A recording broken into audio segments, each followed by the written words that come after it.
So plant growth and development में हम लोग को ध्यान से समझना है कि दुनिया के जितने भी मल्टी सेलुलर ऑर्गेनिज्म हैं, all the multicellular organism of this world, they start their life from zygote.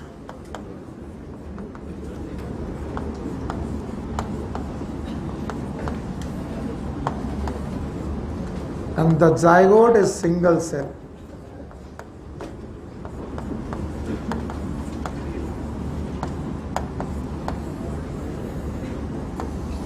तो बड़ा यक्ष प्रश्न यह है कि अगर यूनिसेलुलर जाइगोट है भाई साहब,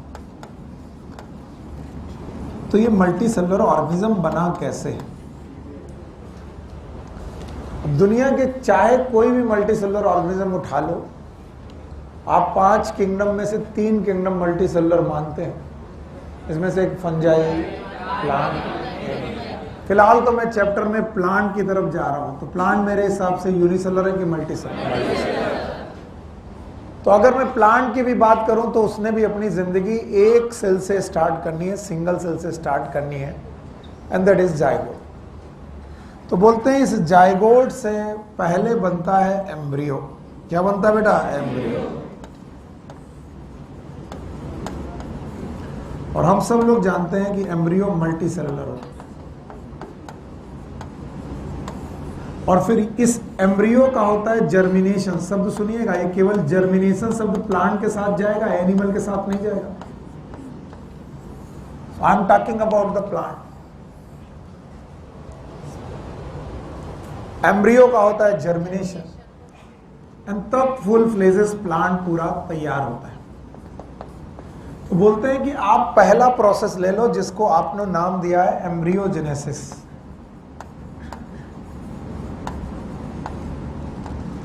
तो आपको इस एम्ब्रियोजेनेसिस में 2 बातें साफ साफ दिखाई पड़ेंगी कि यूनिसेलुलर जाइगोट से मल्टी सेलुलर एम्ब्रियो बना है, तो नंबर ऑफ सेल इंक्रीज हुई। One is number of cell increase हुई।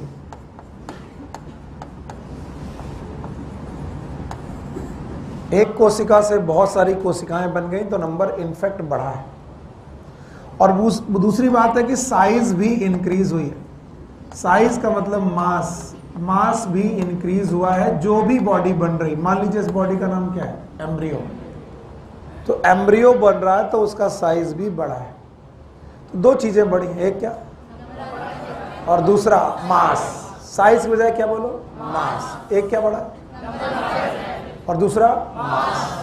तो बोलते हैं जब भी कभी किसी भी बॉडी का नंबर ऑफ सेल बढ़ जाए या नंबर ऑफ मास या फिर मास बढ़ जाए, it is known as growth.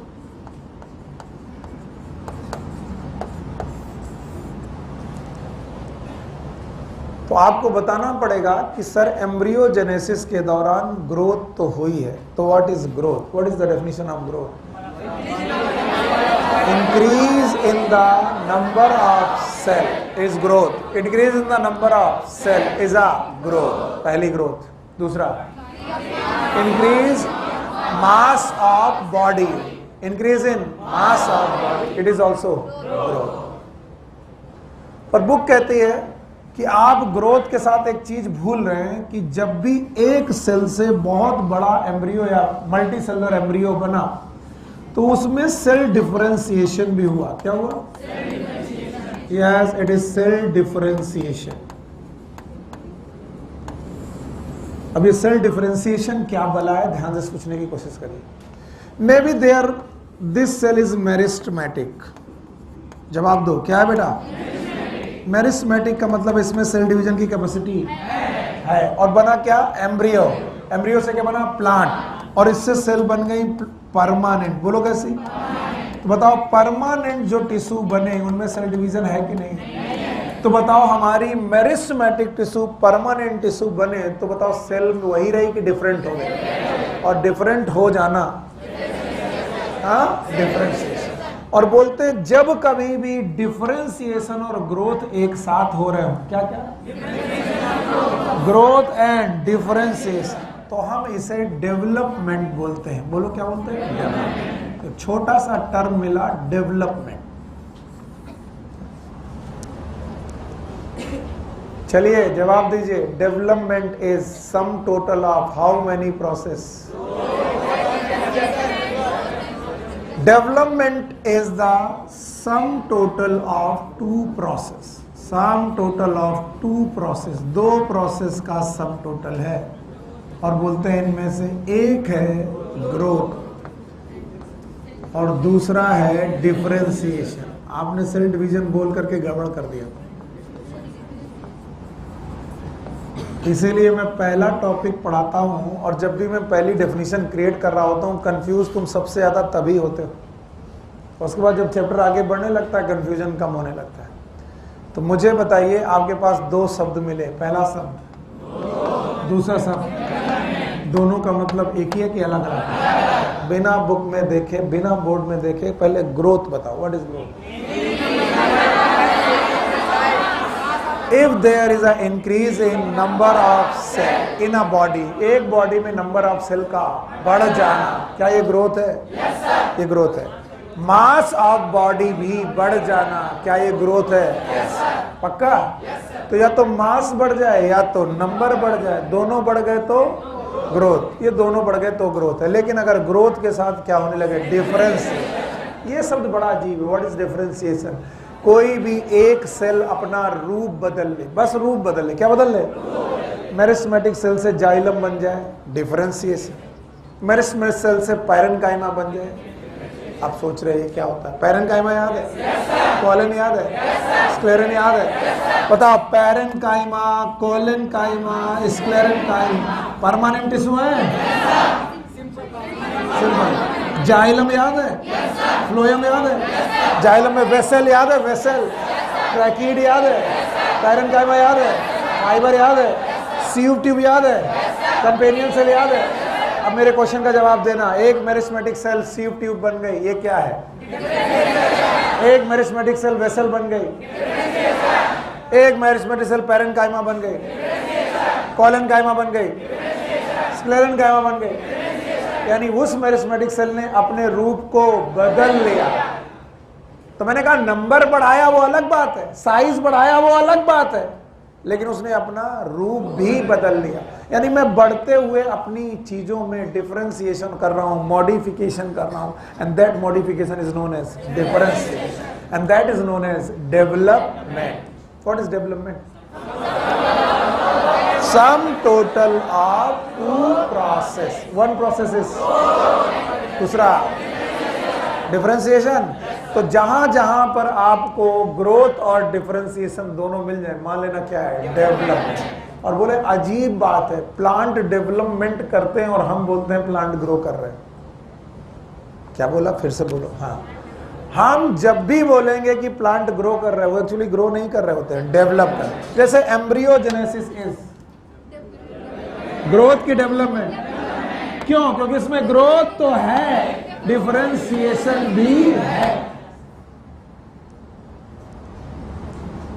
फिर से, डेवलपमेंट क्यों है embryogenesis? What is for embryogenesis? जवाब दीजिए। ऐसा formation of multicellular embryo from unicellular zygote by cell division and cell differentiation. NCERT 1 का पहला चैप्टर, आखिरी पैराग्राफ याद आया?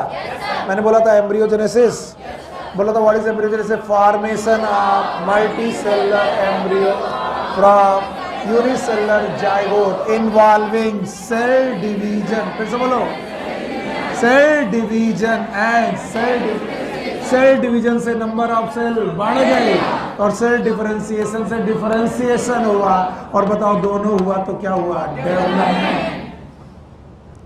तो इस दुनिया में जहां भी क्या हो रहा है, एक बात पक्की है, क्या हो रही है? ग्रोथ। और उसके साथ क्या हो जाए? डिफरेंशिएशन। तो क्या होगा? डेवलपमेंट। अब आगे बढ़े।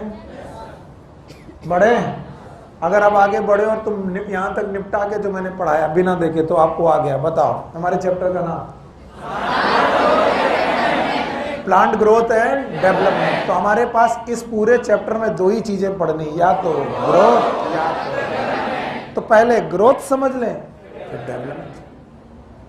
फिर मैंने इसको समझने के लिए आपको छोटी सी बात बताई। दुनिया में जितने भी मल्टी सेलुलर ऑर्गेनिज्म है, इंक्लूडिंग एनिमल, अस, सबने अपनी जिंदगी किससे चालू की है? जायगोट। तो जायगोट से चालू किए, जायगोट से मल्टीसेलुलर बने, तो पहले जायगोट से बने हैं एम्ब्रियो। क्या बने? एम्ब्रियो। और फिर एम्ब्रियो से क्या किया गया? जर्मिनेशन। कुछ नहीं, एम्ब्रियो का क्या हुआ? जर्मिनेशन। पूरा प्लांट बनाया। मैंने भी जर्मिनेशन वाला पोर्शन उठाया, मैंने एम्ब्रियोजेनेसिस उठाया। क्या उठाया? एम्ब्रियोजेनेसिस। What is embryogenesis?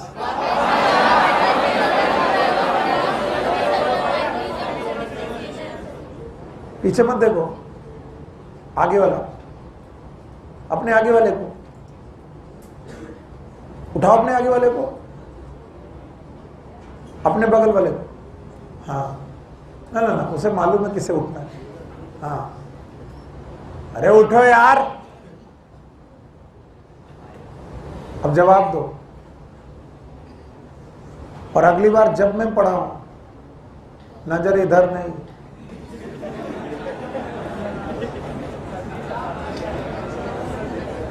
अब मैं तुमको एक चीज सिखा रहा हूं और इसका जवाब, ये मैं पढ़ा चुका हूं। जायगोट इज यूनिसेलुलर की मल्टीसेलुलर?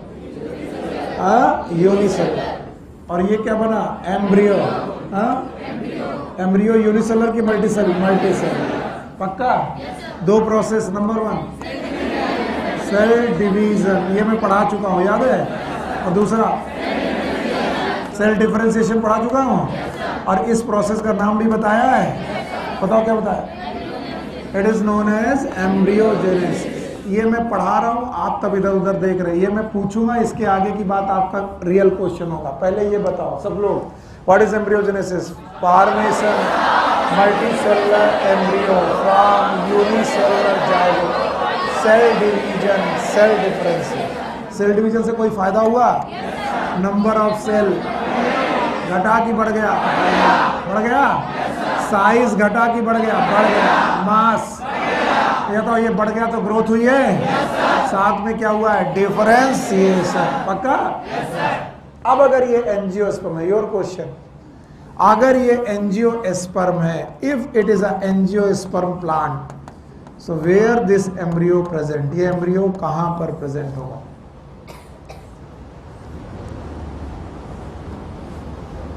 बाकी लोग एकदम शांत रहेंगे।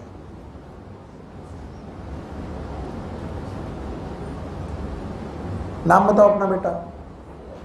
पहली बात तो गुस्सा मत होना मुझसे कभी, क्योंकि अगली बार से जाओ इसकी क्लास ही नहीं करेंगे, ऐसे मत करना। मैं केवल फोकस यहाँ दोहराता हूँ। मुझे मालूम है कि तुम कई बार चीज़ों को बहुत कैजुअली लेते हो। यहाँ पर खड़े होकर के बात बोलना बड़ा मुश्किल होता है, और मुझे लगता है हर चीज़ बहुत इंपॉर्टेंट है, और उस जगह पर बैठ करके आपको लगता है हर चीज़ इंपॉर्टेंट नहीं है, पर यकीन मानिए हर चीज इंपॉर्टेंट है। देखिए, आपको मालूम है ये एम्ब्रियो सीड के अंदर है। किसके अंदर? चलो बताओ, सीड के सबसे बाहर सीड कोट है। अंदर पहुंचे तो आपको कॉटिलिडन है।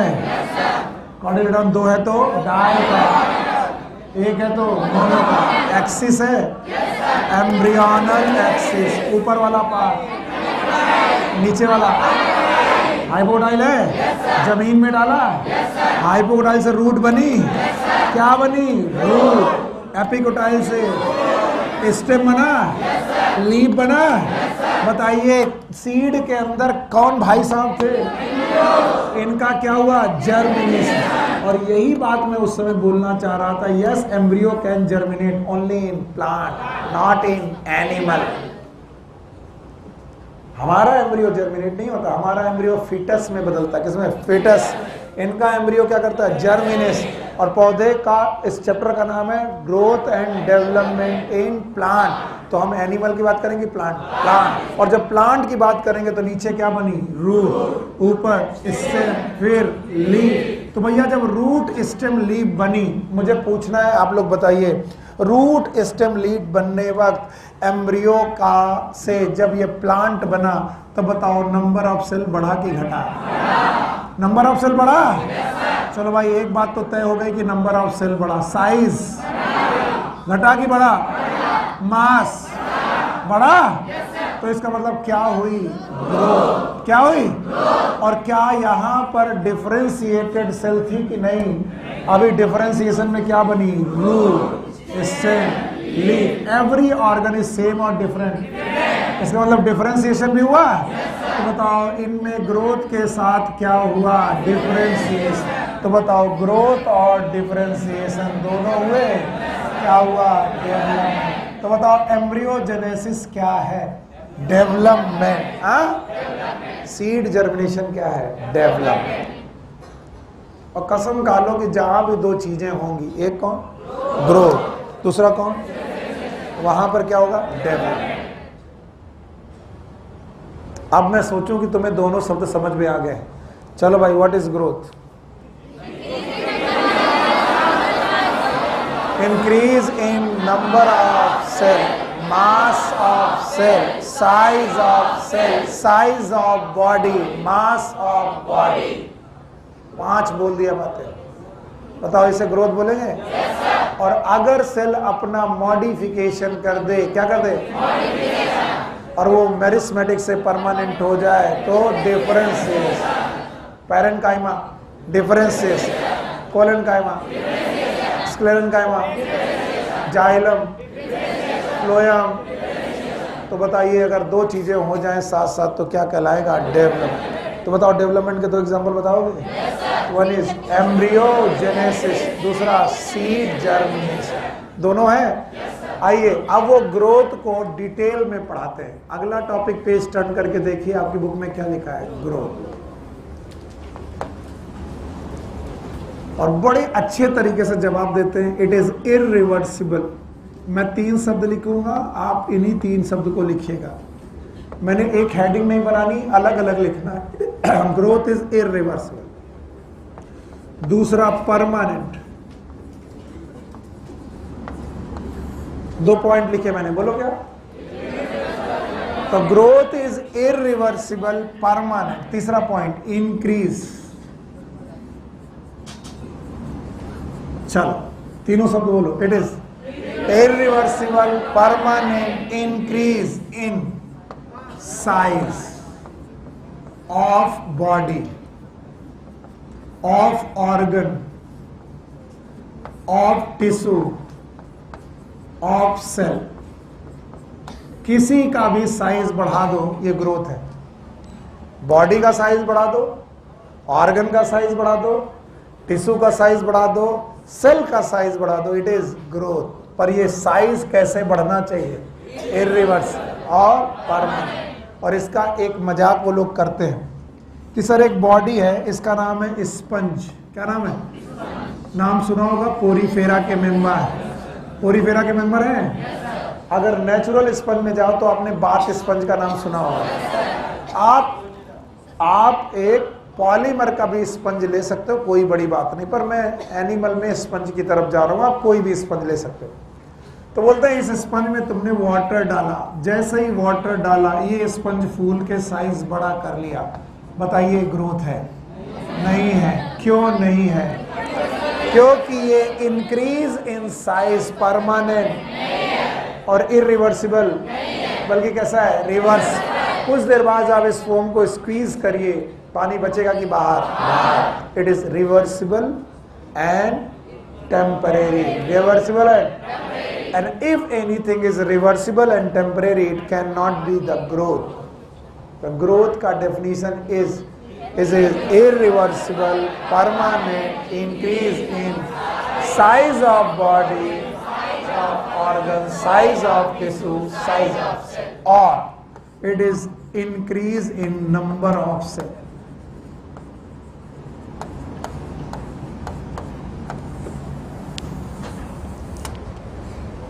अब पूरी डेफिनेशन एक बार, what is growth? It is irreversible, permanent increase in size and number of cell. पक्का? अब भाई नंबर टिश्यू के साथ नहीं जाता, ऑर्गन के साथ नहीं जाता, बॉडी के साथ नहीं जाता, अच्छा भी नहीं लगता। तो नंबर केवल किसके लिए? सेल के लिए। और साइज सब के लिए। अगर आपकी बॉडी का साइज ग्रोथ है, बिल्कुल ग्रोथ है। अगर टिश्यू का साइज, ये भी ग्रोथ है। अगर बेटा ऑर्गन का साइज बढ़ रहा है, ग्रोथ है। और अगर आपकी सेल का भी साइज बढ़ रहा तो भी ग्रोथ है। लेकिन नंबर किसका बढ़ेगा? सेल का। सेल का नंबर बढ़ेगा तो क्या होगा? ग्रोथ। और ये कैसा होना चाहिए? Irreversible and permanent. बोलते हैं generally growth is a result of successful metabolism.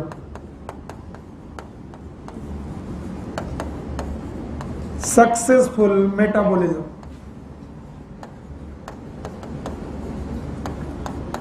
Growth successful metabolism का रिजल्ट है। अब आप बोलेंगे व्हाट इज सक्सेसफुल मेटाबॉलिज्म, तो मैंने कहा दो प्रकार की मेटाबॉलिज्म है, एक है anabolism, it is building up, कल पढ़ा चुका हूं, नई चीजों का बनना, इट इज एनाबॉलिज्म, और दूसरा है catabolism, and catabolism is building up की ब्रेकिंग अप, ब्रेकिंग। हाँ, तो एक है बिल्डिंग अप, एक है ब्रेकिंग अप, एक है बनना और एक है टूटना। When the building up is greater than breaking up, it is successful metabolism. If anabolism is greater than catabolism, बनना टूटने से ज्यादा है, when the anabolism is greater than catabolism, तो बताओ चीजें पॉजिटिव तरफ बनेगी कि निगेटिव? पॉजिटिव, तो it will called as growth, positive growth. तो what is successful metabolism? When anabolism is greater than catabolism, it is known as successful metabolism. बोलो क्या बोलेंगे? Successful. तो ये ग्रोथ के पैराग्राफ में लिखे हुए 2 पॉइंट हैं। जब आप पेज टर्न करोगे और ग्रोथ पढ़ोगे तो ग्रोथ की 4 लाइनों में ये 2 बातें मुख्य रूप से उभर के आएंगी। वो 4-5 लाइनें जो ग्रोथ की लिखी गई हैं, यही 2 बातें मुख्य रूप से उभर के आएंगी। चलिए अब मैं इसे मिटाता हूँ। ग्रोथ बताओगे? तो बताओ, ग्रोथ इज इरिवर्सिबल। हटा दें इसे? नहीं नहीं, बता भाई, पढ़ जल्दी जल्दी पढ़ा करो। बताओ what is growth? It is irreversible permanent increase in size of cell और नंबर ऑफ सेल। नंबर किसके साथ नहीं जाएगा? Organ, body. नंबर किसके साथ? सेल के साथ। बताओ, अगर कभी भी नंबर ऑफ सेल बढ़ेगी ग्रोथ होगा? और अगर साइज बढ़ेगा तो ग्रोथ होगा। साइज किसका? किसी भी चीज का, बस वो लिविंग होना चाहिए। वो कैसा होना चाहिए? वरना चैप्टर नंबर 1 आपके सामने आ जाएगा कि पहाड़ों में जमती हुई बर्फ, क्या साइज बढ़ेगा? लेकिन ये ग्रोथ कहलाएगी, लेकिन लिविंग की ग्रोथ नहीं, ये डिपोजिशन कहलाएगा। क्या कहलाएगा? Deposition, deposition of ice. बताओ, इसीलिए ग्रोथ को डिफाइनिंग प्रॉपर्टी चैप्टर 1 ही आना है। और इसीलिए इस चैप्टर में इस बात को सुधारा गया है कि अब हम डिपोजिशन वाली ग्रोथ को बात नहीं कर रहे, क्योंकि ये बर्फ पिघल जाएगी तो कैसा हो जाएगा? इरिवर्सिबल की रिवर्सिबल, रिवर्स, परमानेंट की टेम्परेरी। लेकिन इसमें भी फंस जाओगे, हिमालय में टेम्परेरी ग्लेशियर्स नहीं है, परमानेंट ग्लेशियर्स है बहुत दिनों से। तो आप, हालांकि आने वाले समय पर जब ग्लोबल वार्मिंग बढ़ने के संकेत हो रहे हैं, तो क्या ग्लेशियर पिघलने के चांसेस हैं? यस। एनी चीज which is irreversible and permanent increase in size, that is growth, और इंक्रीज इन नंबर। फिर बोला क्या? Growth is a result of successful metabolism. तो सक्सेसफुल मेटाबॉलिज्म का मतलब क्या है? When anabolism is greater than catabolism, when anabolism is greater than, it is known as successful. पक्का? अच्छा, एक टॉपिक इसमें बहुत जबरदस्त मुझे लगता है, that topic is known as growth is indeterminate. जब भी मैं लिखता हूं ग्रोथ इज इनडिटरमिनेट, भाई साहब ये अधूरा सेंटेंस है, ये सेंटेंस ही अधूरा है। इसलिए मैं बच्चों से कहता हूं ग्रोथ कभी इनडिटरमिनेट नहीं होती, बल्कि प्लांट ग्रोथ इज इनडिटरमिनेट। तो मैं प्लांट अलग से लगा के सिखाता हूं। चलो बताओ, इस हेडिंग का नाम growth is indeterminate. Plant growth is indeterminate. जो प्लांट ग्रोथ है वो इनडिटरमिनेट होती है। अब इसका मायने क्या है, इसको समझने की कोशिश करेंगे तो। और इस चैप्टर की खास बात है, ये कई चैप्टर के समूह से बना हुआ है। बहुत सारे चैप्टर जो पढ़ चुके हैं उसी का क्रक्स यहां दिया गया। जैसे हम पढ़ चुके हैं, हमारी रूट के पास एक मेरिस्टम है, नाम बताओ? Apical meristem. मेरे बच्चे, आपको जो जो आता है वो बताओ, आगे मैं पढ़ा दूंगा। फिर इसके बाद बोला गया स्टेम के पास भी मेरिस्टम है, एपिकल मेरिस्टम। फिर बोला गया कि बेटा नोड्स पे मेरिस्टम है, बोलो कौन? Inter calorie meristem. It is inter calorie meristem. पहले तो ये तीनों मेरिस्टम माने जाते हैं प्राइमरी, फिर से बोलो प्राइमरी मेरिस्टम माने जाते हैं कि सर ये प्राइमरी मेरिस्टम। और अगर ये प्राइमरी मेरिस्टम जब तक रहेंगे तब तक ग्रोथ बढ़ती रहेगी। लंबाई में कि चौड़ाई में? लंबाई। क्या रूट लंबाई में बढ़ती रहेगी? क्या स्टेम लंबाई में बढ़ता रहेगा? क्या स्टेम लंबाई में बढ़ता रहेगा? अब अगर मैं पूछूंगा ये स्टेम लंबाई में कब तक बढ़ता रहेगा, तुम्हारा जवाब है जब तक मेरिस्टम है तब तक बढ़ता है। तो हमने कहा तो हमेशा रहेंगे, तो हमेशा बढ़ेगा। तो बोलते हैं हम ग्रोथ को डिटरमाइन कर ही नहीं सकते कि कब तक होगी। It is indeterminate with respect to time.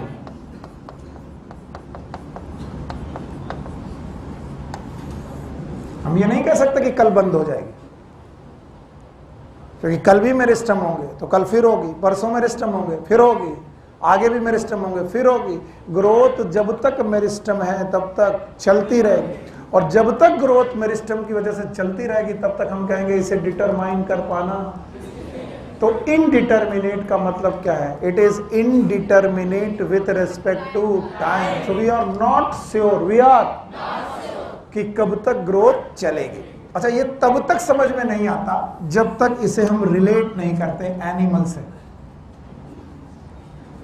Whenever we relate the animal growth, सब लोग ध्यान से सुनिएगा,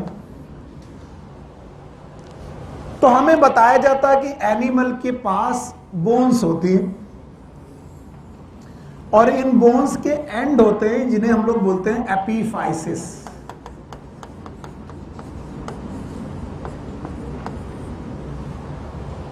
ध्यान सुनिए, ये थोड़ा ज्यादा एक्स्ट्रा है, चाहता तो अभी नहीं पढ़ाता, लेकिन इसको रिलेट करने में मजा आएगा, आपको समझ में आएगा।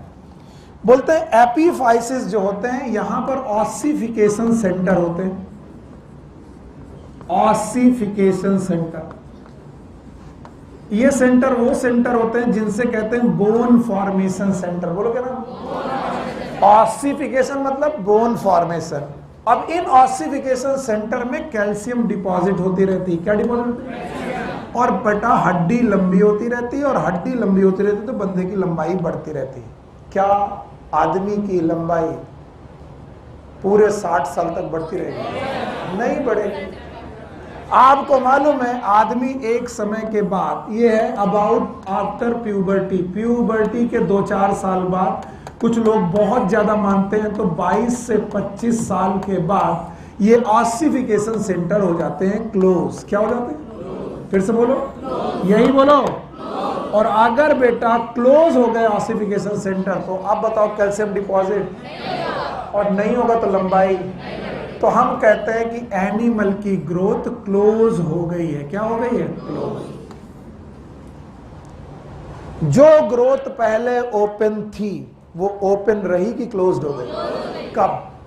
प्यूबर्टी के बाद। ईयर क्या है? 22 से 25। आप 22 साल तक लंबाई जितना बढ़ते हो, फिर उसके बाद 25 साल तक 1-2 मिलीमीटर सेंटीमीटर बढ़ती है, और 25 साल तक आते आपकी जो हाइट बन गई, अब इसी के साथ मरना है, अब नहीं बढ़ने वाली। क्यों नहीं बढ़ने वाली?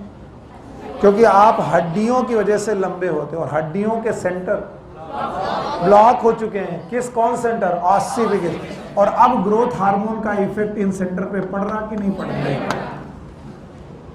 लेकिन प्लांट में सुविधा है। क्या? क्योंकि ये मेरिस्मेटिक टिश्यू कभी भी बंद, इसलिए इनकी ग्रोथ को हम लोग ओपन ग्रोथ बोलते हैं। बोलो क्या बोलते हैं? जब तक मेरिस्मेटिक सिस्टम है, ग्रोथ क्लोज हुई कि ओपन? ओपन। Animal, plant. और जब तक ये ओपन ग्रोथ रखेंगे, इट इज डिटर्मिनेट कि इनडिटर्मिनेट। तो बताओ ये किसका नेचर है कि वो अपने ग्रोथ को ओपन रखता है?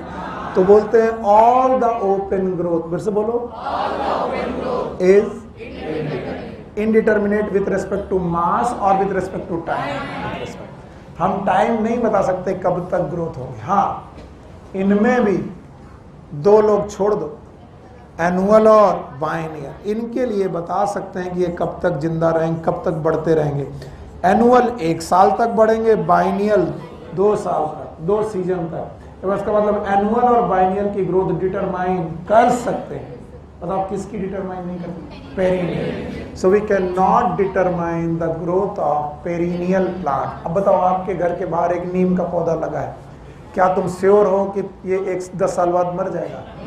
आपको श्योर नहीं, क्योंकि उसके पास मेरिस्टम की कमी, और जब तक मेरिस्टम है तब तक उसमें लंबाई बढ़ती रहेगी। और लंबाई बढ़ना it is known as primary growth. फिर से बोलो। तो बताओ पौधों की प्राइमरी ग्रोथ कभी रुकने वाली नहीं है।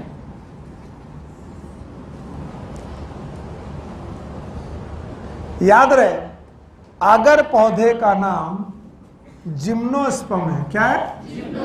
या फिर डायकॉट एंजियोस्पर्म, या फिर डायकॉट एंजियोस्पर्म, तो भगवान ने इन्हें इन 3 मेरिस्टम के अलावा कौन कौन से 3? कौन से 2? Apical and inter. इन दोनों मेरिस्टम के अलावा भगवान ने इन्हें कॉर्क कैम्बियम दिया है। क्या दिया है? Thank you very much. और इसके अलावा वेस्कुलर कैम्बियम भी दिया है। क्या दिया है? और अगर कॉर्क कैम्बियम और वेस्कुलर कैम्बियम दिया है तो ये मेरिस्टम एपिकल है, इंटरकैलरी है कि लैटरल?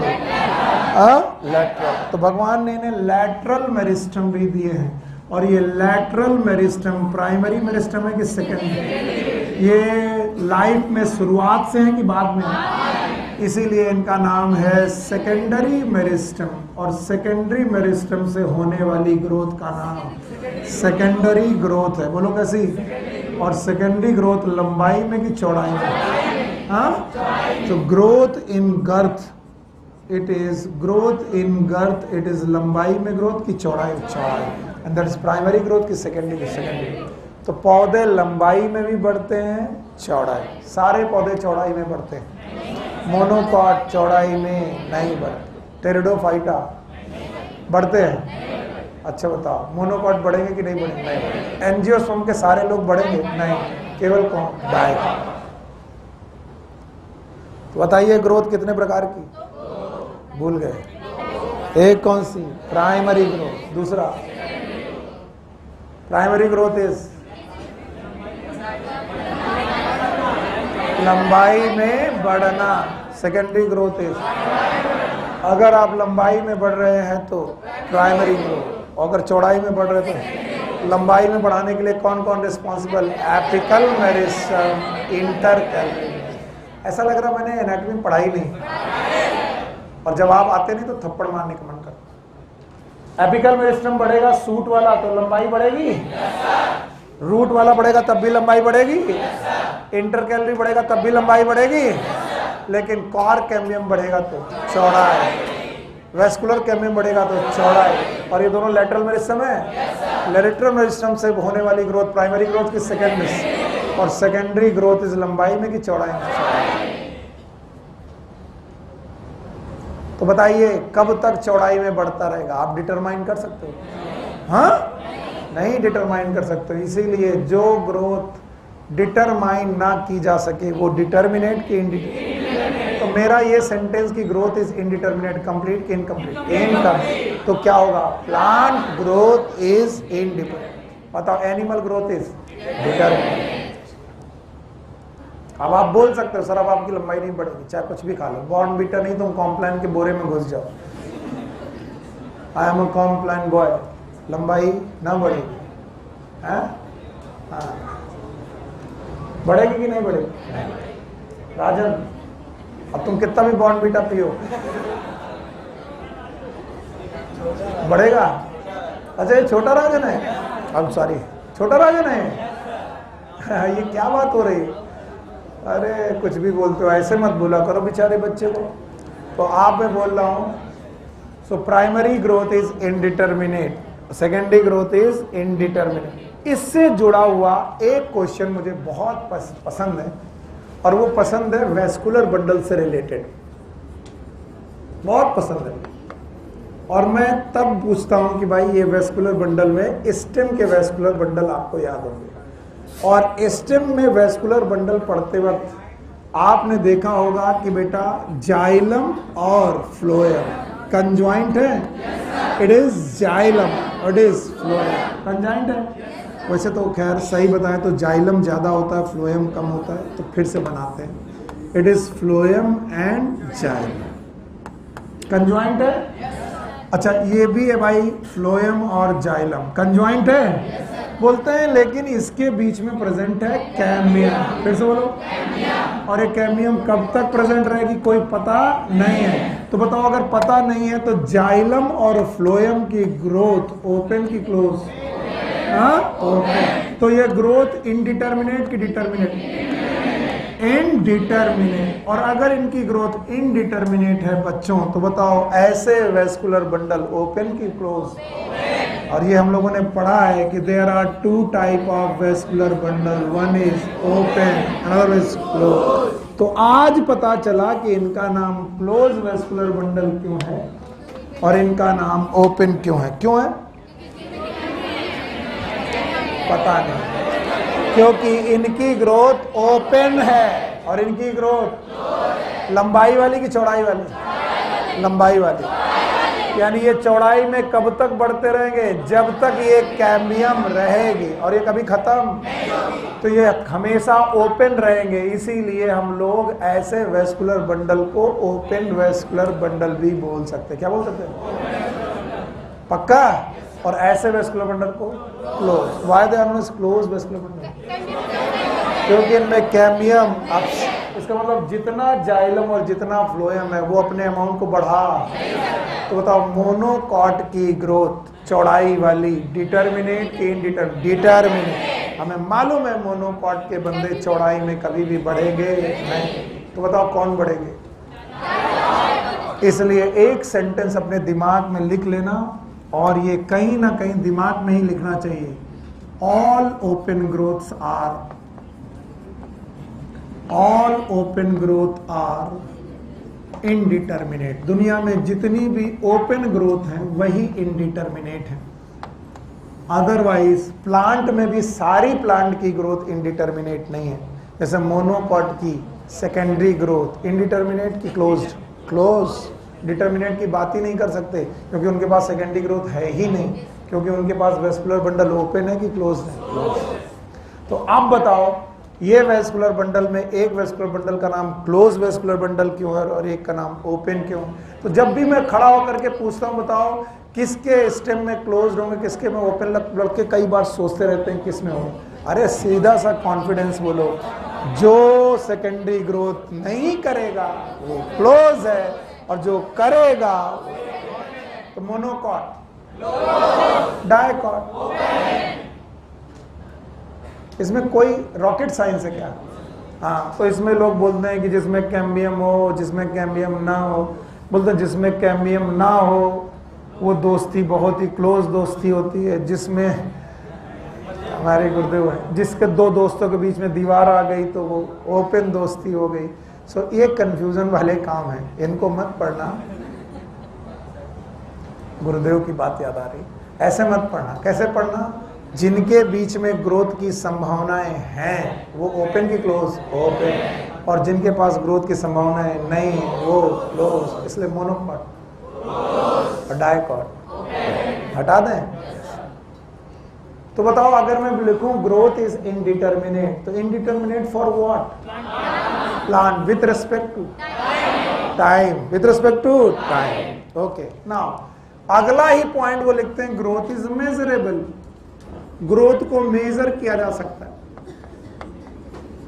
ये जब दो पॉइंट एक साथ पहली बार मैंने पढ़े थे तो मैं काफी दिन तक एनसीईआरटी से गुस्सा रहा। हालांकि आपको पल्ले भी नहीं पड़ रहा क्यों गुस्सा रहे होंगे। एक बार ये सब कहते हैं कि ग्रोथ को डिटरमाइन नहीं कर सकते हो, और दूसरी बार ही कहते हैं ग्रोथ को मेजर कर सकते हो। तो वो दिमाग लगता है कंटाप मारे कि जो चीज इनडिटरमाइन नहीं की है, जो चीज डिटरमाइन नहीं की जा सकती वो मेजर कैसे की जा सकती है, उसे तौला कैसे जा सकता है। तब पता चला वो डिटरमाइन नहीं की जा सकती विथ रेस्पेक्ट टू टाइम, पर वो मेजर की जा सकती विथ रेस्पेक्ट टू अमाउंट। दोनों शब्द समझे? सो नहीं, नहीं समझे? हाँ, सरीला मतलब नहीं। मैंने बोला कि हेडिंग का नाम है ग्रोथ इज मेजरेबल, इसका मतलब है ग्रोथ को मेजर करना पॉसिबल है। इसके पहला वाला हेडिंग क्या था? ग्रोथ इज इनडिटरमाइंड, तो उसकी हिंदी नहीं कर सकते, और इसकी हिंदी है ग्रोथ को मेजर कर सकते। तो बोलते हैं ग्रोथ को डिटरमाइन नहीं कर सकते लेकिन मेजर कर सकते। बोले सर पगला गए हो, दवा खा के नहीं आए हो, कैसे वो उड़ी उड़ी बातें कह रहे हो? जो चीज डिटरमाइन नहीं की जा सकती वो मेजर कैसे की जा सकती? तो हमने कहा बेटा दोनों शब्दों में अंतर। पहला अंतर, जो डिटरमाइन नहीं की जा सकती वो किस बात के लिए डिटरमाइन नहीं की जा सकती? कब तक होगी, कब तक ये डिटरमाइन। पर ये तो की जा सकती कि एक महीने में कितनी हुई, एक महीने में कितनी हुई, एक दिन में, हाँ, एक साल में कितनी हुई। तो बताओ क्या किया? टाइम के साथ अमाउंट मेजर किया। क्या किया? अमाउंट। तो अमाउंट के रूप में मेजर कर सकते हैं, टाइम के रेस्पेक्ट में मेजर नहीं। टाइम के रेस्पेक्ट में ना बता पाना इनडिटरमिनेट, और अमाउंट के रेस्पेक्ट में बता पाना मेजरेबल। सो बोलते हैं growth is measurable. Yes, growth can be measured. Growth को नापा जा सकता है। बोले कैसे नापा जा सकता? बोले एक ही तरीका है। आपने ग्रोथ के दो कैरेक्टर बताए, हमने कहा बताए, बताओ क्या बताए? आपने बोला एक सेल है, अगर वो अपना नंबर बढ़ा दे, क्या बढ़ा दे? यानी एक सेल से दो बढ़ जाए, तो हमने कहा हाँ, तो क्या होगा? हमने कहा ग्रोथ होगी। बोले सर आप कॉन्फिडेंट हो कि ये ग्रोथ है? हमने कहा हाँ, क्योंकि it is increase in number of cell. Number of cell बढ़ जाना ग्रोथ होती है। हमने कहा दूसरा तरीका क्या है? तो बोले कि सर ग्रोथ अपना साइज बढ़ा दे बिना नंबर बढ़ाए। तो हमने कहा ये भी यार ग्रोथ है, it is increase in size या फिर मास। तो बोलते हैं एक सेल से दो सेल बन जाना ये भी ग्रोथ है, और एक सेल से बड़ी सेल बन जाना ये भी ग्रोथ है। तो जब एक सेल से दो सेल बनी तो ये दोनों सेल बराबर साइज की थी मदर सेल के साथ। तो मदर सेल अगर 1 लीटर वॉल्यूम रखती है तो ये भी 1 लीटर और ये भी 1 लीटर, तो टोटल 2 लीटर। तो हमने देखा 1 लीटर मदर सेल से 1 लीटर की 2 सेल मिली, तो टोटल अगर प्रोटोप्लाज्म बताएं तो घटा कि बढ़ गया? तो बोलते हैं प्रोटोप्लाज्म बढ़ गया है अगर हम देखें नंबर ऑफ सेल बढ़ने पर। हाँ सही है। और बोले अगर सेल ने साइज बढ़ाया तो प्रोटोप्लाज्म वैसे ही बढ़ गया। तो चाहे नंबर बढ़े चाहे साइज बढ़े, प्रोटोप्लाज्म बढ़ जाता है। क्या बढ़ जाता है? प्रोटो। बस बोलते हैं इस प्रोटोप्लाज्म को मेजर कर लो, इसी को तौल लो। अगर प्रोटोप्लाज्म को मेजर कर लिया तो ग्रोथ को मेजर कर लेंगे। ऐसी का गर्मी लग रही बिटिया, ध्यान से सुनो। ग्रोथ को मेजर करने के लिए हमें क्या मेजर करना है? प्रोटोप्लाज्म। और समस्या यह है कि प्रोटोप्लाज्म हम निकाल के बाहर नहीं कर सकते कि बोतलों में भर के बाद में बताएंगे कितना भाई प्रोटोप्लाज्म, फिर सेल के अंदर घुसा देंगे भैया ठीक है।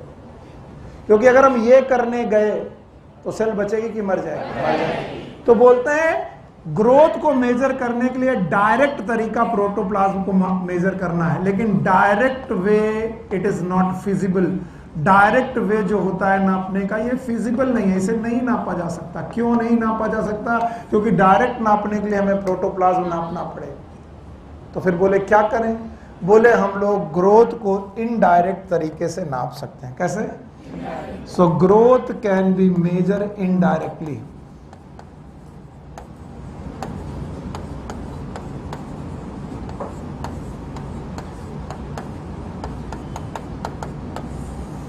अगर डायरेक्ट नापने का कोई जुगाड़ होता तो हम क्या नापते?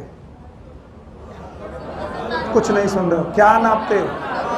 क्योंकि बढ़ क्या रहा है? तो हमें प्रोटोप्लाज्म नापना चाहिए, लेकिन प्रोटोप्लाज्म नाप पाते हैं कि नहीं नापते? नहीं पाते। तो हमने डायरेक्ट नापा कि इनडायरेक्ट? तो बोले हम लोग इनडायरेक्टली नाप सकते हैं और एक डिवाइस से नाप सकते हैं, इसका नाम है ऑक्सेनोमीटर।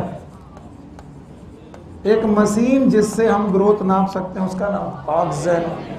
और बोलते हैं ऑक्सेनोमीटर नाम की मशीन जो है वो एक्चुअली प्रोटोप्लाज्म नहीं नापती, इनडायरेक्ट चीजें नापती है। बोले क्या क्या नाप सकती है? वो फ्रेश वेट नापती है। वो ड्राई वेट नाप सकती है, वो लेंथ नाप सकती है, वो एरिया नाप सकती है, वो वॉल्यूम नाप सकती है, वो साइज नाप सकती है, वो नंबर ऑफ सेल काउंट कर सकती है। तो बताइए, ग्रोथ को नापने का एक तरीका कि बहुत सारा? तो बताओ, ग्रोथ को नापने का डायरेक्ट तरीका होता तो बहुत सारा होता कि एक होता? वो क्या होता? प्रोटोप्लाज्म नापते, लेकिन हम लोगों ने ग्रोथ को डायरेक्ट नापा कि नहीं नापा? नहीं नापा। तो क्या नापा? कभी कभी फ्रेश वेट, कभी कभी ड्राई वेट, कभी लेंथ, कभी एरिया, कभी वॉल्यूम, कभी साइज, कभी नंबर ऑफ। और ये कैसे नापा? एक मशीन से। मशीन का नाम ऑक्जेनोमीटर। तो भाई, अगर आपको ग्रोथ नापनी है तो आप एक मशीन का सहारा लो। बताओ कौन सी मशीन का? ऑक्जेनोमीटर। और कभी भी क्वेश्चन आए कि the growth can be measured by a device known as auxanometer, और वो मशीन आपको प्रोटोप्लाज्म नाप के देगी। प्रोटोप्लाज्म नाप के देगी? क्या नाप के देगी? Fresh weight, dry weight, length, area, volume, size. तो बोलते कोई एग्जाम्पल बताओ तो माने। बोले एग्जाम्पल है। बोले रूट का एपिकल मेरिस्टम लो, वो भी मेज। मेज मतलब जिसमें खाना खाते हैं। अच्छा, क्योंकि भाई ये चैप्टर ऐसा है कि कॉन्सेप्ट कम है, लर्न ज्यादा करना है, तो कुछ लोग सो जाते हैं। मेज मतलब मक्का। मक्का मतलब भुट्टा। भुट्टे की जड़ों, भुट्टे के पौधे की जड़ों में गए और वहाँ एक मेरिस्टमेटिक सेल मिली। एक मेरिस्टमेटिक सेल को हमने कहा बहन तुम डिवाइड करो, क्योंकि मेरिस्टमेटिक सेल क्या करती? साइज बढ़ाती कि नंबर? भूल ही गए। Meristematic cell they can divide. तो देखा क्या कि इन्होंने 1 घंटे के अंदर, कितने घंटे के अंदर? 1 घंटे के अंदर एक सेल से कितनी सेल पैदा की? 50,000। हाँ, जानवी क्या कर रही हो? 17,500 कोशिकाएं। बेटिया, ये गाना आना नहीं है कि कान्हा बरसाने में आ जाइयो, बुलाए रहे राधा प्यारी। राजन इसी में नाच रहे थे। कान्हा कृष्ण भगवान की भक्ति हमारे साथ। भगवान हमारा भला करे, हमको डांटे नहीं। जानवी कह रही आगे ना बोलना, प्लीज सर आगे मत बोलना। नहीं बोलेंगे। तुम उल्टी सीधी जबान बात मत करो तो हम नहीं बोलेंगे। नहीं जानते हम सभी कुछ है, एज्यूम कर रहे हैं। बेटा, ये तुम्हारा टीचर नहीं, बहुत राज दबाए बैठा है।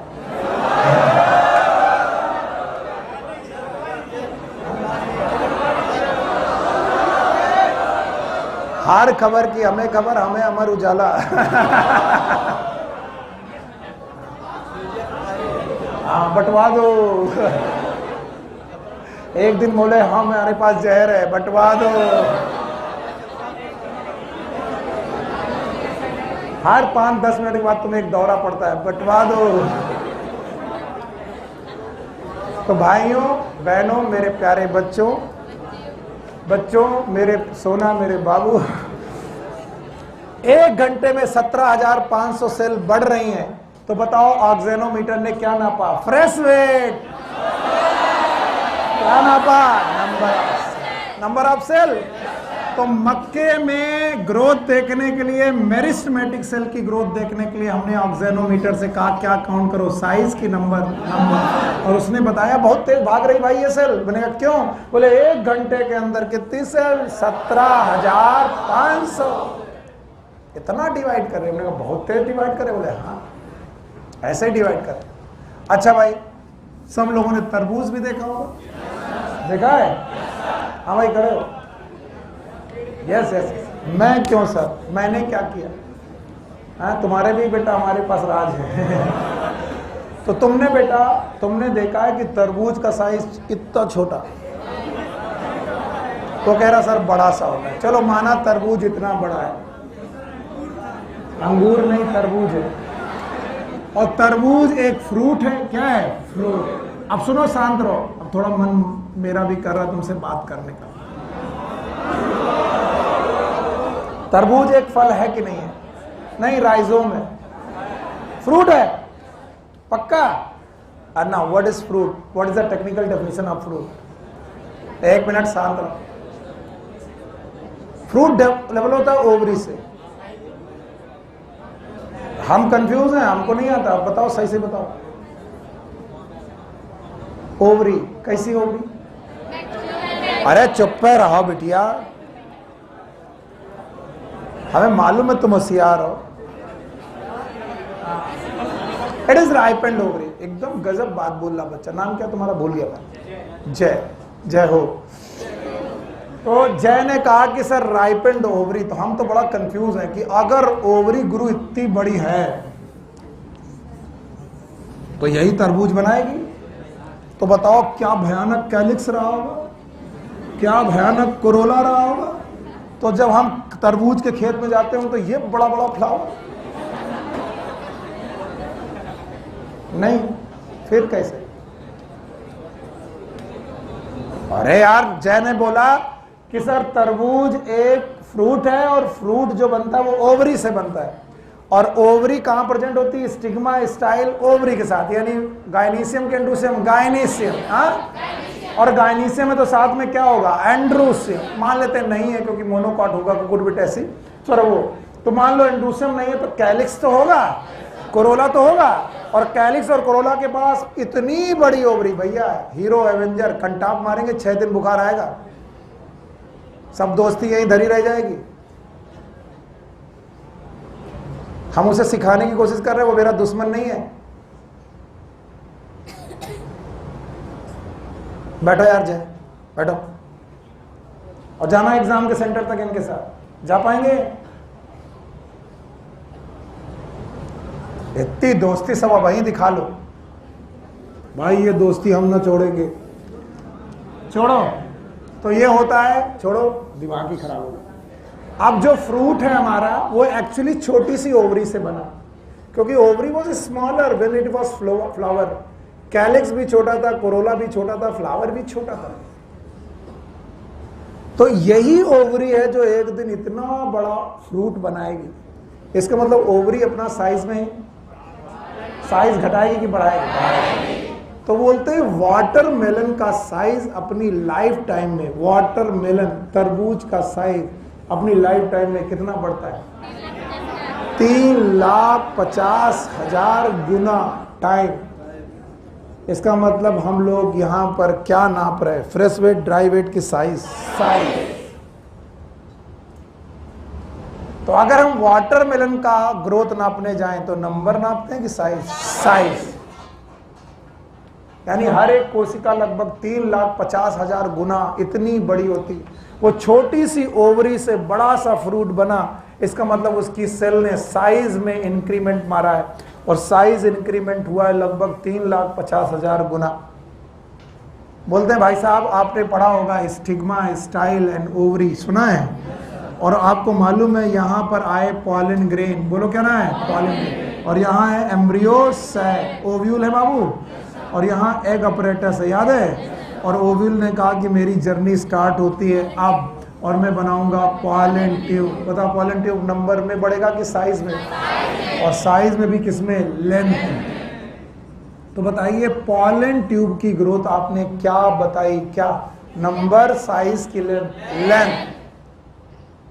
तो हर एक चीज की ग्रोथ नापने का तरीका अलग है। मेरिस्टेमेटिक टिश्यू का सेल नंबर, वाटरमेलन का साइज, पॉलन ट्यूब का लेंथ। किसी ने कहा कि भाई एक छोटी सी पत्ती थी, इसका एक कम सरफेस एरिया था, अभी यही पत्ती बड़ी हो गई, क्या बढ़ गया? Surface area. फिर से बोलो, सरफेस एरिया बढ़ गया। तो बताइए पत्तियां जब भी बड़ी होंगी उनमें जो ग्रोथ होगी तो क्या नापेंगे? Surface area. तो भाई ग्रोथ मेजर करने के अलग अलग तरीके हैं, और 4 एग्जाम्पल हमारी एनसीईआरटी ने हमें दिए। और बताओ मशीन का नाम? ऑक्सीजन। और डायरेक्ट नापती कि इनडायरेक्ट? डायरेक्ट नापते तो क्या नापते? प्रोटोप्लास्ट। इनडायरेक्ट नापते तो बहुत चीजें नाप सकते हैं, fresh weight, dry weight, length, area, volume, size, number. और उनको नापने के लिए 4 तरीके दिखाए गए। चारों के एग्जाम्पल बता पाओगे? मक्के की मेरिस्टेमेटिक कोशिका 1 घंटे में 17,500 नई कोशिकाएं बनाती है। अच्छा बताओ, वाटरमेलन की सेल 3,50,000 गुना नंबर में, साइज में बढ़ती है। पॉलन ट्यूब की ग्रोथ लेंथ में होती है और लीफ की ग्रोथ सरफेस में। आपको नहीं लगता कि फ्रूट की ग्रोथ हमेशा वॉल्यूम में होती होगी? Yes, fruit is size. Size मतलब लंबाई, चौड़ाई, ऊंचाई, दैट इज वॉल्यूम। तो हर एक चीज को नापने का तरीका एक ही कि अलग अलग? हटाइए। तो ये छोटा सा टॉपिक था जिसको बोला गया growth is measurable. Growth is measurable के बाद आता है फेजेस ऑफ ग्रोथ।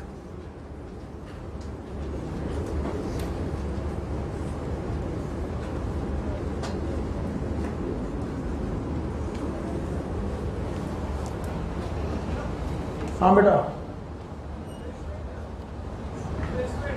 वाह, कमाल का क्वेश्चन है। खड़े हो, अरे खड़े हो, अब शर्मा क्यों रहे? कितना बढ़िया क्वेश्चन है। बायोमॉलिक्यूल जब पढ़ा रहे थे कहाँ थे? यहीं थे, पक्का थे। अभी अभी हमने एक पत्ती तोड़ी और प्लांट से जो पत्ती तोड़ी ये सूखी है कि गीली है? जो गीली पत्ती है इसका जब वजन करेंगे, इसी को बोलते हैं वेट वेट। इसी को क्या बोलते हैं? Fresh wait. सुन लो, पूरा कहानी सुन लो।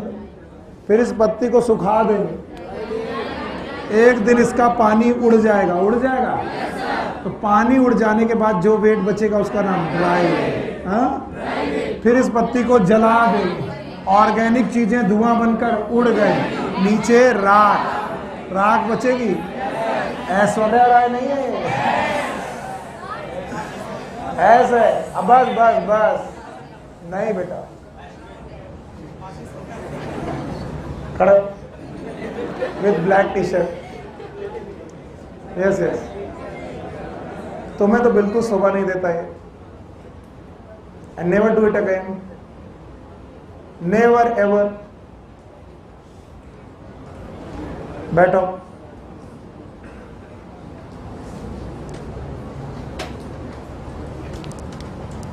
पागल। Wet weight, dry weight, fresh weight. Wet का ही नाम फ्रेश वेट। जिसमें वाटर कंटेंट है वो कौन सा होगा? Fresh weight. जो सूखा है, जला दिया तो ऐश। खैर, हमारा क्वेश्चन है फेजेस ऑफ ग्रोथ।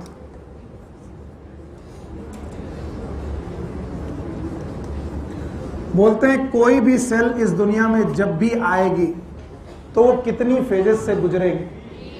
अब देखो, ये तो तुम रट्टा मार दोगे क्योंकि तुमको बना बनाया चीज मिल जाता है, लेकिन इस दुनिया में आप जब भी आए तो मैंने कहा आप जाइगोट थे। क्या थे? थैंक यू वेरी मच, बहुत अच्छी तरीके से सुन रहे। जाइगोट से आप एम्ब्रियो बने। क्या बने? एम्ब्रियो।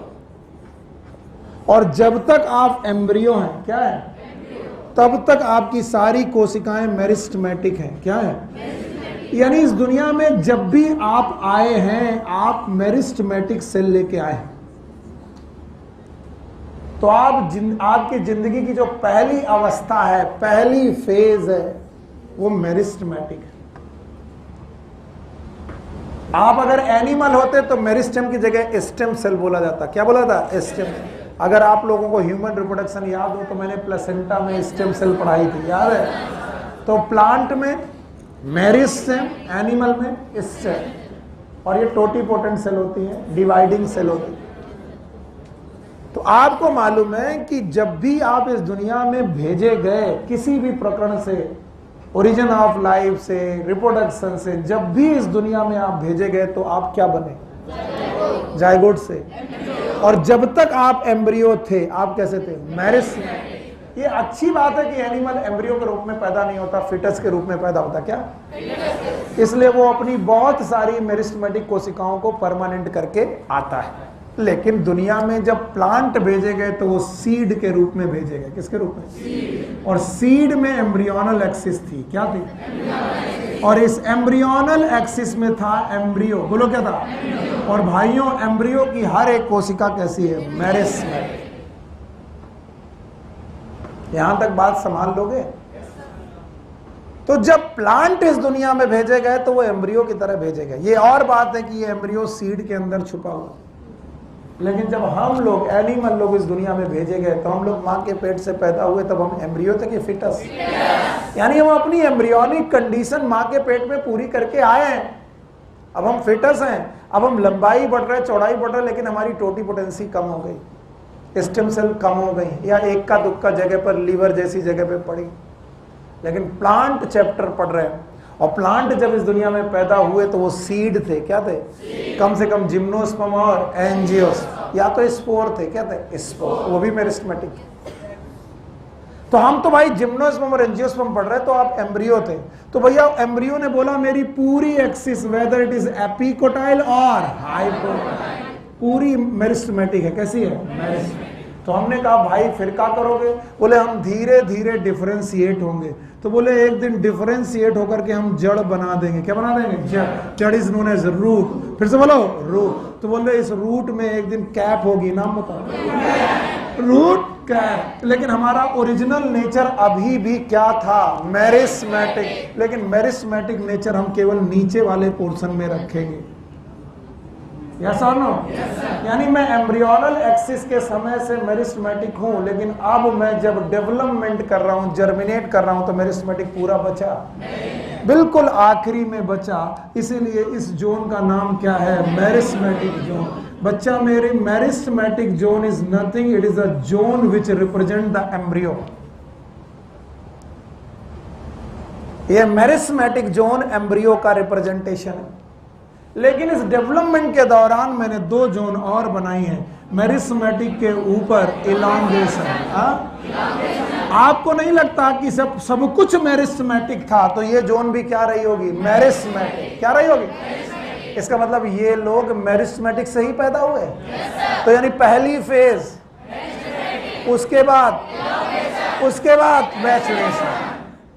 तो बोले अचानक मैच्योर थोड़ी ना हुए, हमारे पास ये तीनों चीजें आई हैं एक एक करके अवस्थाओं के रूप में। तो जब हम पैदा हुए तो हमारी पहली फेज क्या थी? Meristematic phase. We have the first phase known as meristematic phase. We have the second phase as a elongation phase. तो हर कोशिका इन तीन अवस्थाओं से गुजरती है। हर एक मेरिस्टेमेटिक कोशिका इन तीन अवस्थाओं से गुजरती है। पहली फेज, दूसरी इलॉन्गेशन फेज, तीसरी कौन? मैच्योरेशन। तो जैसे बचपन, जवानी और बुढ़ापा होता है हम लोगों की जिंदगी में, वैसे कोशिका की जिंदगी में, सेल की जिंदगी में, बचपन का नाम मेरिस्टेमेटिक, जवानी का नाम इलॉन्गेशन, बुढ़ापा का नाम मैच्योरेशन। तो हर कोशिका अपनी जिंदगी में, प्लांट की हर एक कोशिका अपनी जिंदगी में कितनी फेज से गुजरती है? 3। Number 1 meristematic, number 2 elongation, number 3 maturation. काश अगर तुम समझ पाते तो मैं समझा पाता, पर आई विल ट्राई। कि एक कोशिका को देखो, केवल एक को देखो, 10 को मत देखो। एक कोशिका कहती आज मैं अभी अभी एम्ब्रियो से बनाई गई नई कोशिका हूं। तो मैंने कहा तुम्हारा नाम क्या है? तो बोली मेरिस्टेमेटिक सेल हूं मैं। मैंने कहा आप मेरिस्टेमेटिक सेल हैं तो आप में क्या क्या फीचर हैं? बोली मेरी सेल वॉल प्राइमरी है, यानी मेरे पास प्राइमरी सेल वॉल है, यानी मेरे पास केवल सेलुलोज है, सेकेंडरी डिपोजिशन नहीं है। क्या नहीं है? फिर से बोलो। इसका मतलब मैं केवल सेलुलोजिक सेल वॉल रखती हूं, दैट्स इट। मेरे पास वैक्यूल नहीं है, न्यूक्लियस बड़ा है, लार्ज न्यूक्लियस।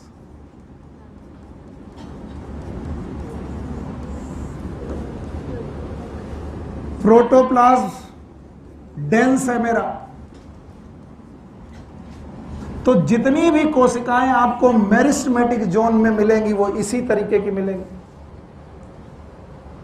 अगर आप मेरिस्टेमेटिक कोशिकाओं को देखने जाएं तो आपको वहां की सारी कोशिकाओं की सेल वॉल सेकेंडरी मिलेगी। हाँ, उनमें secondary deposition, lignin, suberin, pectin, primary deposition है, प्राइमरी सेल वॉल है, cellulosic cell wall. Nucleus large होगा, साइटोप्लाज्म डेंस, इसलिए इनका M/C रेशियो डिस्टर्ब मिलेगा। क्या मिलेगा?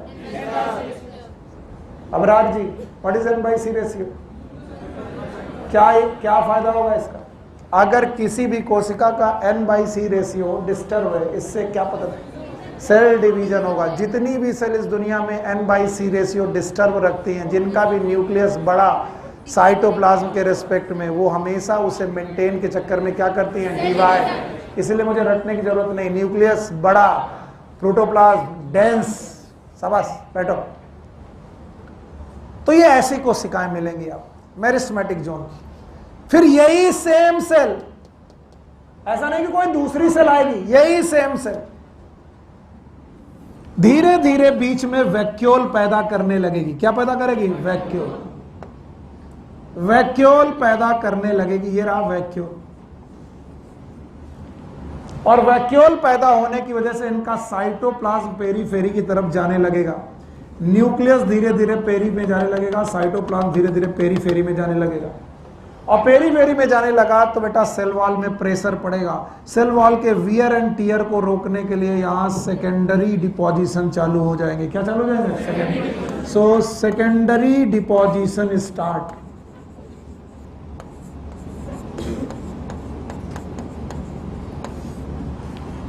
वैक्यूलेशन स्टार्ट।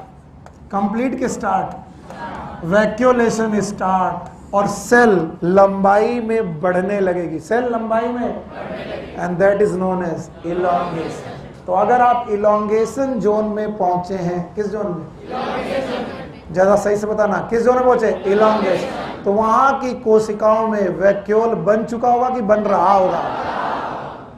तो जिन कोशिकाओं में वैक्यूल बनने लगा है, इलॉन्गेशन। जिन कोशिकाओं में सेकेंडरी डिपोजिशन हो चुके कि हो रहे हैं, वो कौन सी जोन में? इलॉन्गेशन। और बताओ कोशिकाएं चौड़ाई में बढ़ रही कि लंबाई में? और इसीलिए जोन का नाम इलॉन्गेशन। फिर द सेम सेल, ऐसा नहीं कि कोई दूसरी सेल है, वही सेल पहले मेरिस्टेमेटिक, वही सेल फिर क्या हुआ? इलॉन्गेशन। ऐसा नहीं है कि सर आप बच्चे थे और आज आप प्रौढ़ हैं, या फिर आप आज जवान हैं तो कल बूढ़े थे हो जाएंगे, ऐसा नहीं। मैं ही कभी बच्चा था, मैं ही कभी जवान हुआ, प्रौढ़ हुआ, मैं बूढ़ा होऊंगा, मैं मर जाऊंगा। इसका मतलब मेरी ही ये तीन अवस्थाएं हैं। लेकिन मैं बचपन में कैसा था मैं तुम्हें बता नहीं सकता, क्योंकि मैं दिखा नहीं सकता, मैं बचपन में जा नहीं सकता। तो मैं कहूंगा मेरा बचपन देखना है तो किसी नर्सरी में जाकर के देख लो, किसी हॉस्पिटल की नर्सरी में, वहां पर बच्चा होगा, उसी बच्चे की तरह मैं भी था। तो बताओ मेरी मेरिस्टेमेटिक चीज देखने के लिए, मेरा मेरिस्टेमेटिक नेचर देखने के लिए आप मुझे देखेंगे कि मेरे जैसे? तो यानी इस मेरिस्टेमेटिक सेल को देखने के लिए आप कहां पहुंचे? Meristematic zone. क्योंकि मेरिस्टेमेटिक जोन की सारी कोशिकाएं इसके बचपन की जैसी हैं। इलॉन्गेशन जोन की सारी कोशिकाएं इसकी जवानी जैसी ना हो। आया बुढ़ापा, बोले बुढ़ापा आते आते सेल परमानेंट हो चुकी है। कैसी हो गई है? परमानेंट। यानी अभी तक इनमें सेल डिवीजन की कैपेसिटी थी, आज इनमें सेल डिवीजन की कैपेसिटी है कि नहीं है? नहीं है। और सेल डिवीजन की कैपेसिटी ना होने की वजह से ऐसी कोशिकाओं को हमने बोला परमानेंट। बोलो क्या नाम? और जो भी कोशिका इस समय पर परमानेंट है उसे मैच्योर बोलेंगे। क्या बोलेंगे? मैच्योर। तो मैच्योर कोशिकाओं की खास बात है, वो हार्ड और रिजिड सेल वॉल रखती हैं। They have hard rigid cell wall, और जो वेरी डिफिकल्ट टू डिवाइड, जो बड़ी मुश्किल से डिवाइड करती है। इसका मतलब यहां तक आते आते सेकेंडरी डिपोजिशन चल रहे हैं कि कंप्लीट। और यहां तक आते आते कोशिका मिनिमम साइज की मैक्सिमम साइज? Maximum size. और यहां तक आते आते वैक्यूल्स मिनिमम साइज की मैक्सिमम। तो मैक्सिमम साइज का वैक्यूल हो गया, साइटोप्लाज्म पेरीफेरी में चल गया, और इन सेल का नेचर हो गया परमानेंट, और इन्हें फंक्शंस मिल गए। क्या मिल गए? अगर ये पैरेन्काइमा बन गई तो इन्होंने स्टोरेज चालू किया। क्या चालू किया? अगर ये कोलिनकाइमा मिल गई तो स्टोरेज के साथ इन्होंने सपोर्ट चालू किया। अगर ये स्क्लेरेन्काइमा बन गई तो सपोर्ट किया। अगर ये जाइलम बन गई तो ट्रांसपोर्ट ऑफ वाटर किया। अगर ये फ्लोएम बन गई तो क्योंकि ये क्या हो गई हैं, परमानेंट। तो जितनी परमानेंट कोशिकाएं बन गई हैं वो किस जोन में गई, मैचुरेशन। तो हर कोशिका अपनी किन अवस्थाओं से गुजरती है, 3। पहली मैस्मेटिक, दूसरा, तीसरा मैचुरेशन। फिर से बोलो, पहली अवस्था का नाम मेरिस्मेटिक, दूसरा एलोंगेशन, तीसरा मैचुरेशन। जब तक वो मेरिस्मेटिक अवस्था में है तब तक वो डिवाइड कर रही है। क्या कर रही है? और इसको पहचानने का कोई तरीका है? क्या है? इसकी सेल वॉल प्राइमरी है, वैक्यूल है, न्यूक्लियस का साइज लार्ज है, protoplasm dense, N/C ratio disturb और ऑलवेज डिवाइडिंग। तो पहली फेज। फिर यही कोशिका इलॉन्गेशन में जाएगी तो वो क्या करने लगेगी, उसमें वैक्यूल पैदा होने लगेगा। और वैक्यूल पैदा होने साइटोप्लाज्म, पेरीफेरी, सेल वॉल में प्रेशर लगेगा और सेल वॉल सेकेंडरी डिपोजिशन करने लगी। और तीसरा मैचुरेशन, मैक्सिमम साइज आ गई, मैचुरेशन जितनी बड़ी होनी चाहिए थी हो गई, अब इससे ज्यादा बड़ी, वैक्यूल जितना बड़ा होना था हो गया, सेकेंडरी डिपोजिशन खत्म हो गया। तो बताओ हर कोशिका कितनी फेजेस से गुजरी, 3। पहला मैरिस्मेंट, दूसरा एलोंगेशन, तीसरा। इस एनसीईआरटी में इन 3 अवस्थाओं को बताने के लिए कमाल का डायग्राम है। ये नहीं जो आप देख रहे हो, उस कमाल के डायग्राम तक पढ़ने के लिए इस डायग्राम को मेरे साथ आपको प्रैक्टिस करना होगा। आपने प्रैक्टिस कर दी तो मजा आ जाएगा। चलो भाई हटाएं इसे। चलो, अगर आप ये प्रैक्टिस कर पाए तो आपको खुद समझ में आएगा कि मैं क्या बताना चाह रहा हूं। समझ लीजिए कि ये अभी हाइपोकोटाइल है, और अगर अभी हाइपोकोटाइल है तो इसकी हर एक सेल मेरिस्टेमेटिक है। Every cell is meristematic. और इसकी एक मेरिस्टेमेटिक सेल को आप एग्जामिनेशन करो। मेरे साथ करिए प्लीज, पेन मत उठाइएगा। इसके बाद मैं डायग्राम दिखा दूंगा, आप देखते रहिएगा। बोलते हैं अभी चूंकि ये हाइपोकोटाइल है, सीड का पार्ट है, तो इसकी हर एक सेल मेरिस्टेमेटिक। इसमें 3 जोन नहीं है, क्योंकि बेटा एम्ब्रियोनल एक्सिस की हर एक सेल। तो बताओ hypocotyl is the part of embryonal axis. अब ये कोशिका मेरिस्टेमेटिक सेल में, तो नंबर घटा रही कि बढ़ा रही? नंबर बढ़ाने की वजह से लेंथ घट रही कि बढ़ रही? बढ़ रही। लेंथ बढ़ रही, कोशिका यही है। जब बेटा और नंबर बढ़ाया तो और कोशिकाएं बढ़ने लगी, ये वहीं पर पड़ी, द सेल इज सेम, ये वहीं बिचारी पड़ी। अरे नहीं समझ में आया, फिर से बोलो। ये सेल थी, ये सेल थी, मेरिस्टेमेटिक थी, इसने डिवाइड किया, नई सेल पैदा की। बताइए, पैदा किया, इसके प्रोजेनिटर ने पैदा किया, तो ये यहीं पर बनी रही, और नई सेल बनी, लंबाई बढ़ी और लंबाई बढ़ी, लंबाई बढ़ती रही, सेल यही रही। अचानक ये सेल का मन हुआ बहुत यार, डिवाइड कर ली, अब इलोंगेट करेंगे। क्या करेंगे? तो ये इलोंगेट करने लगी, और इलोंगेट करने लगी the same cell it increases its size. पर तब तक दूसरी मेरिस्टेमेटिक सेल डिवाइड कर गई, तो मेरिस्टेमेटिक डिवाइड कर गई और लंबाई बढ़ी, लेकिन ये डिवाइड करी कि नहीं करी? ये क्या हुआ? इलोंगेट। हाँ, तो क्या इस दुनिया से मेरिस्टेमेटिक कोशिकाएं खत्म हो गई? नहीं खत्म हुई। इसका मतलब इस जोन की सारी सेल क्या हो गई? इलोंगेशन। और इधर की मेरिस्टेमेटिक। कितने जोन बने? पहले कितने जोन थे? सारा का सारा मेरिस्टेमेटिक था, पक्का? और ये अब मेरिस्टेमेटिक के साथ क्या आ गया? इलोंगेशन। अभी इसमें कुछ मेरिस्टेमेटिक सेल है, क्या है? और वो मेरिस्टेमेटिक सेल कह रही है अब बहुत हो गया डिवीजन, मैं इलोंगेट करूंगी। तो खैर वो इलोंगेट करने लगी तो और मेरिस्टेमेटिक जोन हुआ। अब बताओ ये क्या हो गया? इलोंगेट। तब तक ये कोशिका कह रही थी अब मैं मैच्योर हो गई। बोलो क्या हो गई? इसका मतलब ये पैरेन्काइमा बन चुकी है, या तो ये जाइलम बन चुकी है, या तो ये फ्लोएम बन चुकी थी। क्या यही एक दिन मेरिस्टेमेटिक थी? यही इलोंगेशन हुई थी? क्या यही मैचुरेशन हुई थी? जब मैचुरेशन हो गई, मैं तो मैचुरेशन हो गई, तो मैं मैचुरेशन, तुम इलोंगेशन, तुम मेरिस्टेमेटिक। अब जरा ध्यान से देखना, बोले ये मेरिस्मेटिक ने कहा हम फिर डिवाइड करेंगे, करो डिवाइड। जब ये डिवाइड करे तो यहाँ की एक कोशिका कहने लगी अब हम जाएंगे इलॉन्गेशन में। कौन जाएगा? इलॉन्ग। तो बताओ ये वाला जोन, हाँ मेरिस्मेटिक, और ये वाला जोन, तो ये वाला जोन मैचुरेशन। तो एक्चुअली क्या बढ़ा? पहले मैचुरेशन था, अभी मैचुरेशन और बढ़ा, नहीं है? तो जितना सेल ज्यादा डिवाइड करेगी, लोग समझते हैं मेरिस्मेटिक बढ़ रहा है, एक्चुअली मेरिस्मेटिक नहीं बढ़ रहा है। क्या बढ़ रहा है? अब बताओ, जो इलॉन्गेशन में था ये मैचुरेशन में जाएगा, और जो बेटा जो इलॉन्गेशन में था मैचुरेशन, जो मेरिस्मेटिक था वो इलॉन्गेशन जाएगा, और क्या नई मेरिस्मेटिक बन जाएगा। तो जितना सेल बढ़ती जाएगी रूट नीचे जाएगी, रूट नीचे जाएगी, लेकिन फेज के रेस्पेक्ट में इलॉन्गेशन और मैचुरेशन ऊपर आएगा। तो मतलब कौन बढ़ेगा? मैचुरेशन। बात लोगों को समझ में नहीं आता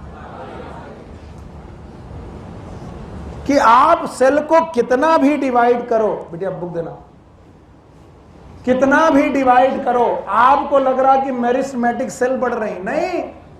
मेरिस्मेटिक सेल 500 थी इस जगह पर, 500 तक यहीं रही, तो टोटल हुई 1000। अगर शुरुआत में मेरिस्मेटिक सेल 500 थी तो 500 की 500 मेरिस्मेटिक, पक्का? फिर 500 और हो गई, टोटल हो गई 500 500 1000, लेकिन 500 मेरिस्मेटिक तो 500 इलॉन्गेशन, पक्का? फिर 500 ने और 500 बनाई, वो हो गई मेरिस्मेटिक, अब हो गई 1500। बोलो क्या? इसमें से 500 मैच्योर, 500 इलॉन्गेट, 500 मेरिस्मेटिक, फिर इन्होंने डिवाइड किया, 500 मेरिस्मेटिक, ये वाली 500 इलॉन्गेशन, और ऑलरेडी ये 500 ने 500 को जोड़ा, कितना? 1000। क्या हो गया? नहीं आया? तो ये जितनी बार ऐड होती जाएगी, बताओ मैचुरेशन बढ़ेगा। यस। अब आप अपने बुक का पेज नंबर 241 देखिए, और ये डायग्राम कई बार लोग सिखाते हैं कि देखिए अगर आपके सामने ये डायग्राम आ जाए तो आप रूट को बढ़ते हुए देखेंगे, पर भाई साहब रूट को बढ़ते हुए जब देखेंगे तो आपकी रूट जरूर नीचे की तरफ जा रही है, लेकिन बताओ एरो ऑफ द डेवलपमेंट किधर की तरफ दिख रहे हैं? ऊपर की तरफ। तो कई बार बच्चे बोलते हैं सर एरो ऊपर क्यों लगे? पेज नंबर 241 का पहला डायग्राम, ये वाला डायग्राम। तो why these arrows are towards upper side? क्योंकि ये एरो बता रहे हैं कि रूट नीचे जा रही है, लेकिन डेवलपमेंट का डायरेक्शन ऊपर है। मतलब बढ़ क्या रहा है? मैचुरेशन, पक्का? अगर मैं ऐसे ही स्टेम में देखूं तो स्टेम ऊपर जा रहा, लेकिन डेवलपमेंट का तरीका नीचे की। यस और नो? तो ये डायग्राम कई बार चर्चा का विषय रहता है, और कई बार लोग कहते हैं ये एरो गलत है। एरो गलत नहीं है। बताइए, मैचुरेशन जब भी बेटा नई सेल डिवाइड होकर नई सेल बनाएंगी तो मेरिस्मेटिक सेल का नंबर बढ़ेगा, लेकिन वो फिक्स रहेगा। तो नया नंबर किसका बढ़ेगा? मैचुरेट। तो बताओ कौन से टिश्यू बढ़ते जाएंगे, मेरिस्मेटिक की मैच्योर? तो पौधा जितना लंबा होगा मेरिस्मेटिक बढ़ेंगे कि मैच्योर?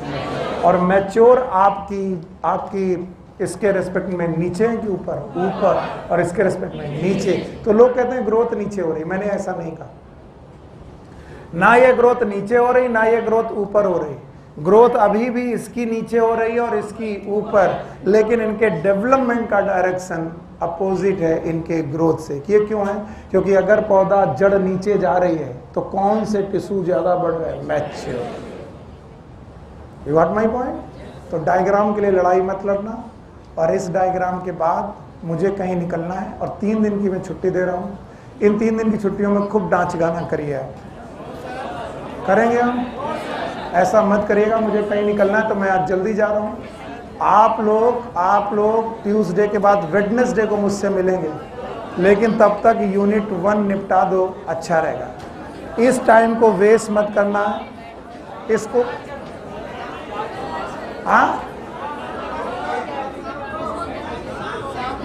आज शाम को क्लास नहीं है, बुधवार को सुबह से चालू करेंगे, मॉर्निंग से चालू करेंगे, सुबह से क्लास चालू होगी। Take care, good luck, bye bye.